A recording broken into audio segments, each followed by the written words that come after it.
Entrou em vigor ontem a Lei número 12.737, apelidada como Lei Carolina Dickmann, que tipifica os crimes informáticos. O nome decorre do episódio com a atriz que teve o computador pessoal invadido e fotos roubadas.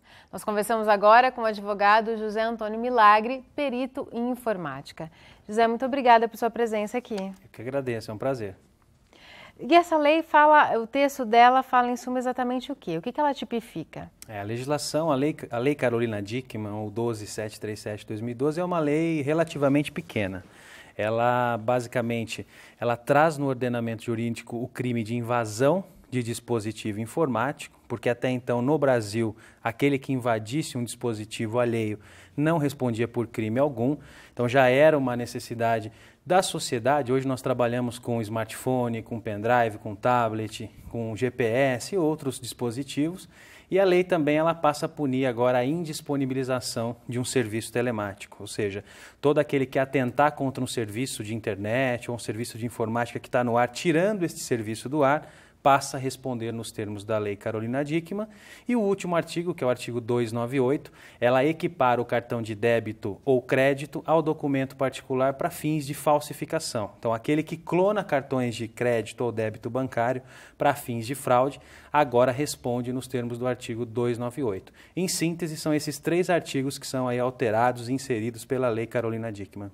Mas quer dizer, crimes que infringiam essas regras, eles estavam sem uma legislação? Exatamente. O nosso Código Penal é um Código Penal da era do rádio, né, de 1940. Então não se pensava em crimes de tecnologia, né, onde a privacidade, onde dados informáticos fossem agredidos e isso gerasse dano aos sujeitos, às pessoas que são vítimas.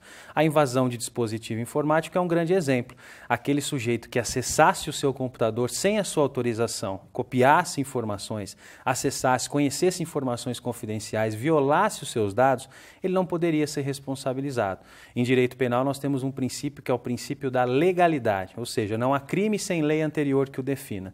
E nesses casos a justiça, as autoridades ficavam aí de mãos atadas, não podendo responsabilizar esse cracker, esse criminoso digital. Então a lei vem, é um pequeno avanço, mas já é um avanço no sentido de punir essas condutas cada vez mais comuns na sociedade da informação.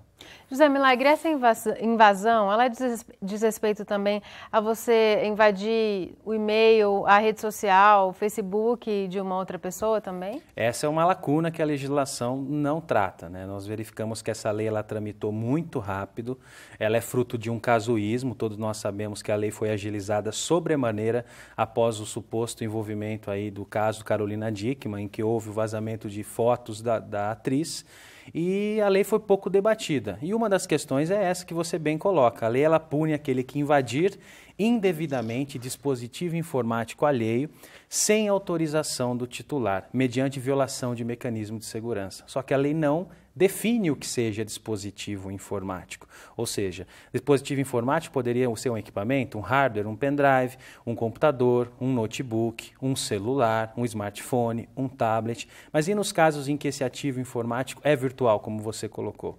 Essa é uma grande lacuna. Nós entendemos que as autoridades irão aplicar para esses casos também, envolvendo violação de discos virtuais, de web-mail, de redes sociais. Porque senão de nada adiantaria uma legislação que já nasce defasada, considerando aí que grande parte das invasões e violação de dados hoje se dá na invasão de redes sociais e web-mail, como você bem colocou.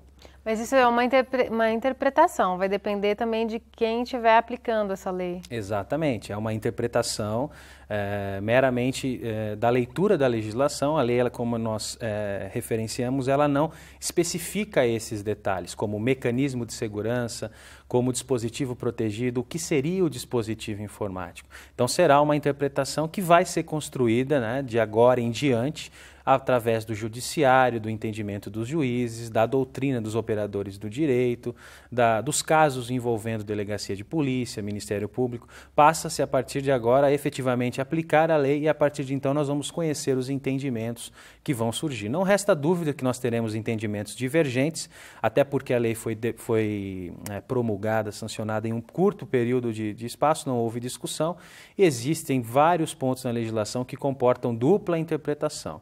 Então não é agora, não vai ser simples pacificar esses entendimentos sobre a Lei Dickmann. E ela precisa de regulamentação em alguns pontos? Na verdade, a legislação ela já é aplicável, né? Ela altera o nosso Código Penal. Vai variar essa interpretação. Exatamente, ela altera o Decreto-Lei 2848, que é de 1940, insere o artigo 154A, que é o delito de invasão de dispositivo informático, e altera o artigo 266 e o artigo 298, ou seja, a indisponibilização e a perturbação de serviço telemático e a clonagem de cartões de débito ou crédito. Então, ela já é inserida, ela foi publicada em dezembro, né? E nós estávamos nesse período de vacatio legis de 4 meses e agora, no dia 2 de abril, a lei efetivamente entra em vigor e já será aplicada, então, a partir de agora, a todos os casos envolvendo informática e tecnologia. Acho que todo mundo quer saber qual que é a punição para esse crime de invasão. A punição ela não é uma punição tão exemplar assim, né? Todas as punições da Lei Carolina Dickmann, né, elas são penas apenadas com detenção, né, são penas aí que não ultrapassam 2 anos, né? Então nós temos aí a pena envolvendo a invasão de dispositivo informático, ela não ultrapassa 1 ano, né, 3 meses a 1 ano. Se dessa invasão resultar prejuízo econômico, a pena pode chegar a 2 anos. Essas penas elas são pequenas, brandas, né? Brandas, são muito brandas, considerando aí os danos que esses crimes podem causar, né? O vazamento de fotos confidenciais, ou dados estratégicos de uma empresa, planos de marketing, concorrência desleal cada vez mais acirrada, contratando crackers para invadir o concorrente e assim buscar dados.